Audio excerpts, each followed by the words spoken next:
باپ جو ہے وہ ماؤں پہ ہاتھ اٹھاتے ہیں تو وہ بچے بڑے سہمے میں رہتے ہیں، اور وہ بچوں کی جو ایک شخصیت ہوتی ہے وہ بڑی خراب ہو جاتی ہے، اور بڑے ہو کر بہت ساری چیزوں میں ان کا وہ بہت پیچھے رہ جاتے ہیں، کیونکہ ان کی جو ذہنی نشوونما ہوتی ہے جو بچپن سے وہ دیکھتے آ رہے ہوتے ہیں، اس کی وجہ سے بڑا ڈر اور خوف پیدا ہو جاتا ہے۔ مجھے ایسا لگتا ہے جیسے بچے رشتے نئے بناتے ہوئے بھی ڈرتے ہیں۔ کیا کہتے ہیں آپ؟ بچوں کے لیے تو ماں باپ رول ماڈل ہوتے ہیں، ماں باپ مسیحا ہوتے ہیں، ماں باپ ہی طبیب ہوتے ہیں۔ آپ نے نوٹ کیا ہوگا کہ جب بچہ بیمار ہوتا ہے تو ماں جو ہوتی ہے نا، وہ کسی ڈاکٹر یا کسی طبیب یا حکیم کچھ نہیں، سب سے پہلے خود کوشش کرتی ہے کہ اپنے کسی ٹوٹکے سے، اپنے کسی تدبیر سے وہ اس کی ایسی کیئر کرے جو شاید دنیا میں رائج ہو بھی نہ، تو کچھ اس طرح سے علاج بھی پھر وہ کرتی ہے، اسی طرح کیئر بھی کرتی ہے۔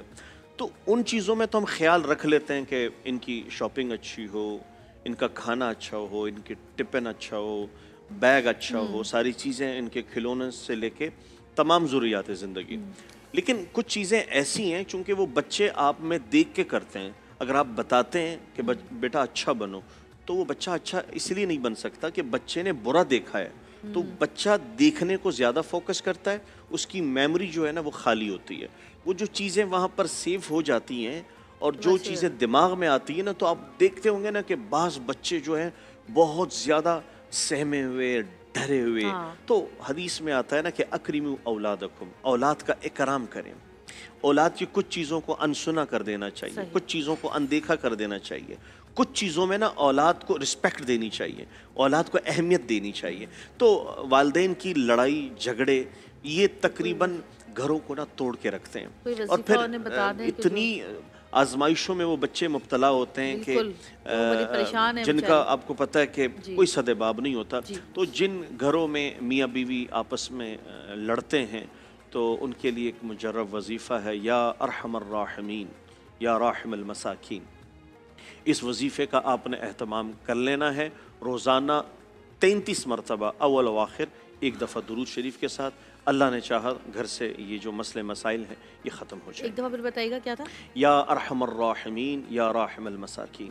صحیح۔ اور قد بڑھنے کے لیے پوچھا انہوں نے کہ قد بڑھانے کے لیے، قد کے لیے اگر کوئی چاہتا ہے کہ میرا قد بڑھ جائے تو یا مقدمو یا مقدمو یا مقدمو، آپ اس آیت اور اس میں مبارک کا اہتمام رکھیں، انشاءاللہ اللہ نے چاہا آپ کا قد بڑھ جائے گا۔ صحیح۔ کال ہمارے ساتھ موجود ہے۔ ہیلو، السلام علیکم۔ السلام علیکم۔ جی وعلیکم السلام۔ جی بھائی، کون بات کر رہے ہیں؟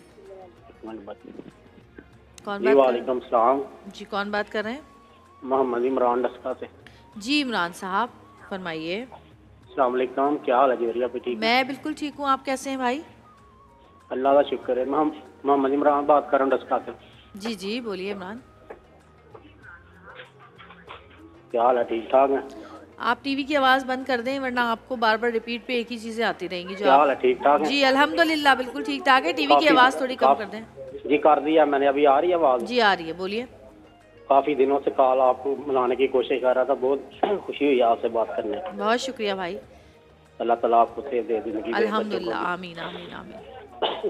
بہت مزہ آیا، آپ کے ڈرامے بھی دیکھتا ہوں اور یہ شو بھی دیکھا ہے، کافی مہینہ پورا مزہ آیا۔ بہت شکریہ، تھینک یو۔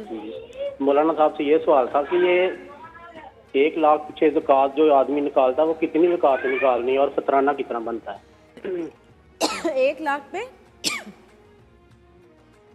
ہیلو، یا میرے پاس اگر ہے اس کی زکوٰۃ میں نے نکالنی ہے، یا 2-3 لاکھ ہے تو اس کی زکوٰۃ کتنی یعنی کہ بنتی ہے 1 لاکھ کے پیچھے؟ اچھا ٹھیک ہے۔ تو آپ کے استعمال میں نہیں آ رہے وہ پیسے؟ آپ کے استعمال میں نہیں آ رہے؟ جی آپ کے استعمال میں نہیں ہے وہ پیسے؟ رکھے ہوئے ہیں؟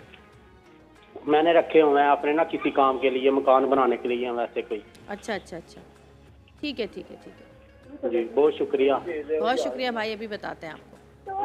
جی پہلی بات یہ ہے کہ آپ جس سے بھی بات کریں نا، آپ بات کو سمجھیں، الفاظ کم استعمال کریں، وقت کم آپ لیں، اور آپ اپنی بات کا مدعا رکھیں۔ آپ یہ دیکھیں میں کہاں پر بات کر رہا ہوں، میں نے کس سے کیا اور کیسے بات کرنی ہے۔ معاشرے کا حسن جو ہے نا وہ حد حدود ہے. تو آپ نے پہلے حال و احوال پوچھا, پھر خیریت مجھ سے بات کرنا چاہ رہے تھے نا. تو دیکھیں آپ سے جب انہوں نے وہ سلام کیا, کافی دنوں سے فون لگا رہے تھے بیچارے, وہ اس پہ ہمارا واٹس ایپ نمبر موجود ہے, اس میں لمبا میسج بھیجنے مسئلہ نہیں ہے. نہیں نا, مجھ سے بات کرنا چاہ رہے تھے نا, لیکن اس وقت وظائف کا سیگمنٹ ہے, کوئی بات نہیں. آپ سے تو 3 بجے سے شروع, کیا ہو جاتا ہے اس میں. دیکھیں سلام کیا, سلام میں آپ کا حال بھی آ گیا, چال بھی آ گیا, دعا بھی آ گئی. میرے سے سوال جواب کر لیے تو لو, وہ میرا فین تھے بھائی. آپ کے فین ہیں نا, تو اب میرے فینس کو بھی تو جگہ دے دیں. آپ سے بھی تو بات کی نا انہوں نے. نہیں, مجھ سے تو انہوں نے اس انداز سے بات کی کہ میں 1 لاکھ میں مجھے کتنی زکوٰۃ دینی چاہیے, سب کو پتہ ہے آپ 2.5% دے دیں. وہ ویسے پوچھ رہے ہیں نا مولانا صاحب, تو آپ ہی سے پوچھیں گے نا. آپ سے یہ تو نہیں کہہ سکتے کہ آپ کے ڈرامے بہت اچھے چل رہے ہیں آج کل, مجھ سے ہی کہیں گے نا. آپ دیکھیں آپ سے اگر کہہ رہی ہیں تو ان کو میں یہ کہنا چاہتا ہوں کہ آپ مختصر بات کریں, آپ کو بھی سلام کریں, آپ کا بھی حال پوچھیں. میں آپ کے حال پہ تھوڑی ناراض ہو رہا ہوں, میں ناراض اس بات پہ ہو رہا ہوں کہ انہوں نے اتنا لمبا کر کے, اس سے بھی لمبا بات کرتے نا. نہیں, بات جو ہے نا آپ دیکھا کریں, وقت کو جانا کریں. دیکھیں عقل مند آدمی جو ہے نا وہ وقت کو پہچانتا ہے, اور جو وقت جان لے گا نا وہ پھر مردم شناسی بھی کرنے. 4 منٹ ہو گئے بولتے ہیں آپ کو. وظیفہ ان کو کس چیز کا؟ نہیں وظیفہ نہیں, یہ وہ اس کا دیکھا, یہ دیکھا کیا زکوٰۃ پوچھ رہے ہیں کہ کتنی فیصد دینی چاہیے. ظاہر ہے اگر آپ کے 1 لاکھ, انہوں نے کہا 1 لاکھ روپے, اگر 1 لاکھ روپے ہے اور وہ پڑے ہوئے ہیں اور اس پہ سال مطلب وہ کہہ رہے ہیں کہ گزر گیا ہے, تو آپ 2.5% ایک معقول سی رقم بنتی ہے. اگر آپ وہ اللہ کے راستے میں دے دیتے ہیں تو انشاءاللہ اگلے سال اس کا ڈبل آپ کو مل جائے گا. یہ آپ کی ایک ایسی انویسٹمنٹ ہے جو آپ کے پیسے کو بڑھا کے آپ کے لیے اگلے سال پیش کرتی ہے. اللہ کو بھی جس شکل میں جس شخص نے بھی جہاں بھی کچھ دیا ہو, چاہے وہ صدقہ ہو, خیرات ہو, فطرانہ ہو, زکوٰۃ ہو, وہ اگلے سال اور زیادہ کا مستحق بن جاتا ہے. تو آپ دینا سیکھیں, آنا خود شروع ہو جائے. انشاءاللہ. چھوٹی سی بریک ہے, بریک سے واپس آئیں گے. دیکھتے رہیے گا پیارا رمضان.